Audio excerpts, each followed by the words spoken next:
Second time filming this video because the first time, you leave some stuff out, you don't talk a lot, you talk too fast or maybe too slow, or you also just get really nervous in front of the camera. What is up, you guys? Welcome back to the channel. Today we're going to be diving into digital versus film photography, one of my favorite things to talk about when we're talking about photography. I have a lot to say about this topic. There is a lot to say about this topic, so let's just dive on into it.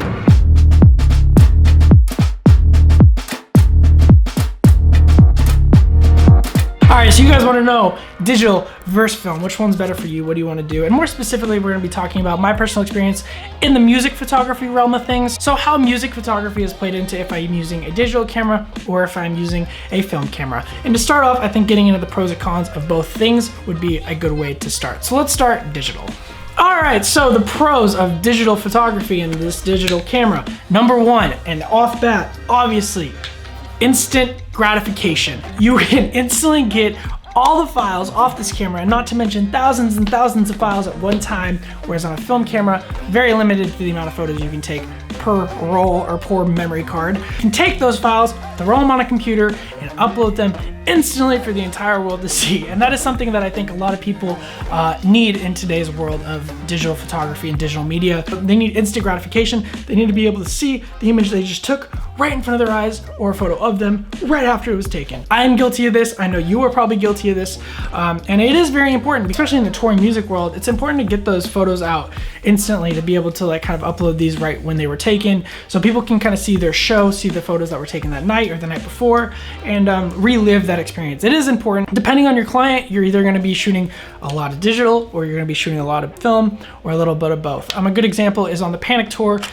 Pretty much all digital. I pretty much only shot digital photos on the entire tour because that's what they needed. They needed to be able to upload those photos that night. That's what the client wanted. So because of that, I shot way more digital. Point number two on why you might use digital over film is that this thing is very, very robust. You can't really, it's hard to break these things. I have dropped this thing from eye level all the way to the ground. I have kind of hit it against the wall. It's been slung on my side.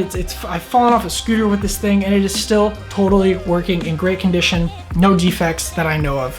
Which is good, because when you're running around a venue all night, or when you're running around trying to take photos, you want something that is reliable, that you're gonna be able to kind of just bang around and not have to worry about it getting damaged. So that is very important, because when you're looking at a film camera, this thing can be a little sketchy in the sense of hitting it against a wall or jumping over a barrier and it cracking and not working. So digital might win that side of things. Next up, when we're talking about reliability, digital. And I'm not saying that film cameras aren't reliable, because they are. What I'm trying to say is this thing is consistent. I know what I'm gonna get out of this. I know the image that it's gonna capture. I know the file that it's gonna produce. And I know that I'm gonna be able to manipulate that into something that I like, or that's something that fits my style. And that is very important in digital photography. You are able to take a file type that you know what you're gonna get, you know it's gonna be what you want, and you're gonna be able to blow it up as big as you want, as small as you want, whatever you may need be.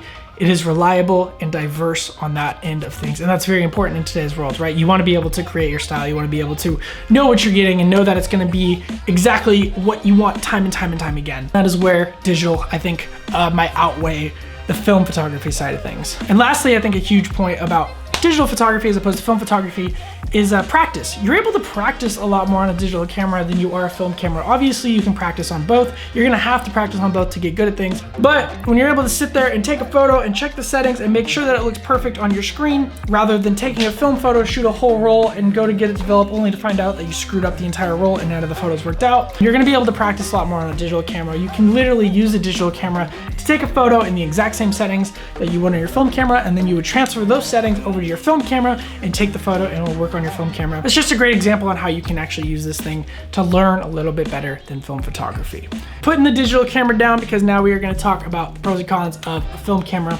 I stated a couple cons of the film camera before, so let's just dive into some of the pros, because personally, if I had to choose to shoot one or the other for the rest of my life, I would shoot film. I'm a film nerd. I love film. Leave me alone. The number one pro of film, in my opinion, is going to be the authenticity, or the organic feel that an image gets when you shoot it on film. Things as simple as little blurs when people are moving across the stage, whereas on a digital camera, you're gonna get that movement very, very sharp, which in some situations you want that. But for me personally, I wanna see where the artist is moving. I wanna see the movements and how people are interacting with each other.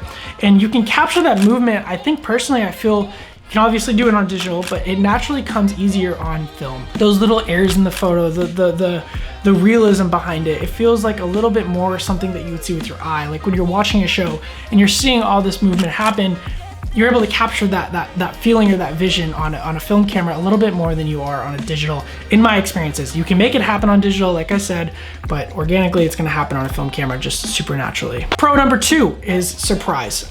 This thing is not instant gratification. You have to be very patient. You have to learn how to use it. You have to dial in your craft. And that is something that I think we've lost touch of a little bit in today's world. You really just want the instant gratification. You wanna take a photo, be able to look at it, upload it to Instagram, get all the likes, all the love, get all that.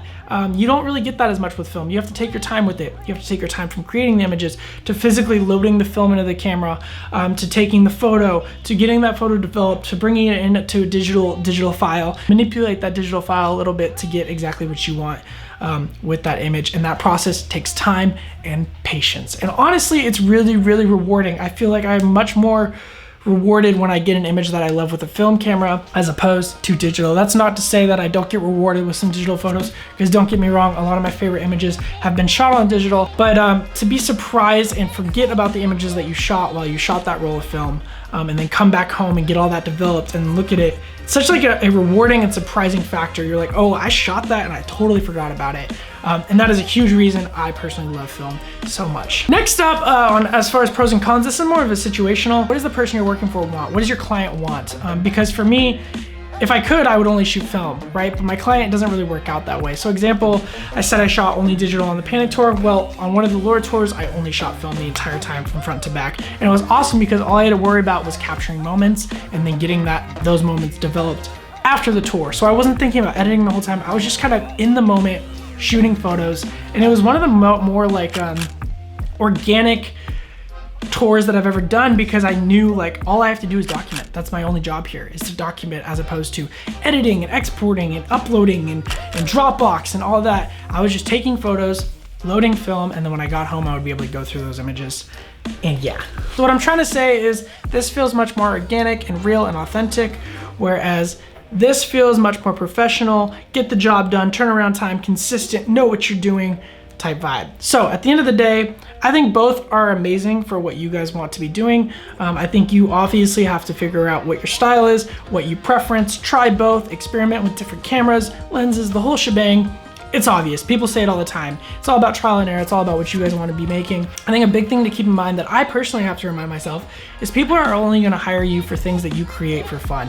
They're gonna see the images that you've gone out and created on your own, and they're gonna hire you for those images. So do you wanna get hired for your digital photography, your film photography, or both? That's up to you guys. You just kinda have to figure it out and figure out which one preferences you. Thank you guys so much for watching this video. Don't forget to, let me put these down. Don't forget to subscribe, comment, like, share the video. That would be incredible. It would be amazing if you guys shared it. If you like put it on your Instagram story or tweeted it, I would probably retweet it or repost it to my Instagram story. But all in all, you guys, thank you so much for watching. I appreciate you more than you know. Hope this video helps. If you guys have any questions, feel free to ask down below. Would love to answer any more techie questions that you guys have. But I'll see you guys in the next video. Thank you for hanging out.